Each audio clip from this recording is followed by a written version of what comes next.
This week, EU regulations agreed to amendments clarifying how the UE Act interacts with existing machinery and product safety laws.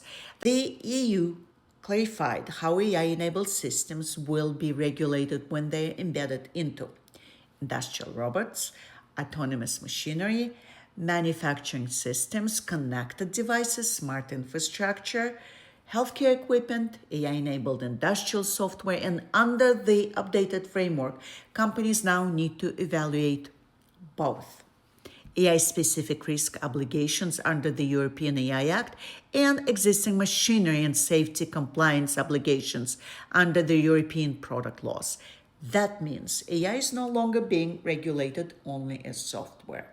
It's being regulated as infrastructure. If you are deploying AI inside industrial products in Europe, companies may now need conformity assessment risk, documentation, human oversight procedures, transparency mechanism, incident reporting, and system cybersecurity control with audit trails and technical documentation with ongoing monitoring after deployment.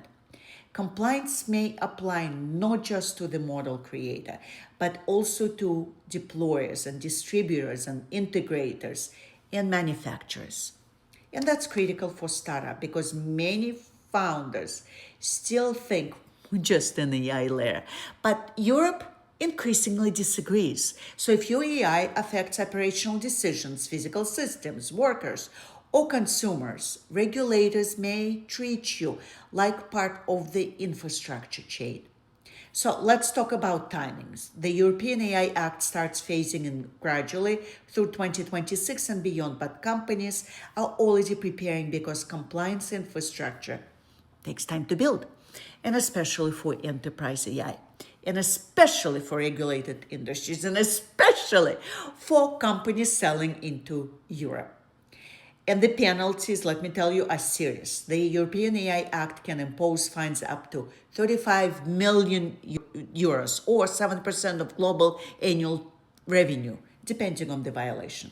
Meanwhile, enterprises buying AI are becoming cautious because large customers now ask, where's the data stored? Can the outputs be audited? Is there human oversight? Or can decisions be explained? And also, what happens if the model fails? Who's legally responsible? And that means compliance is becoming part of enterprise sales.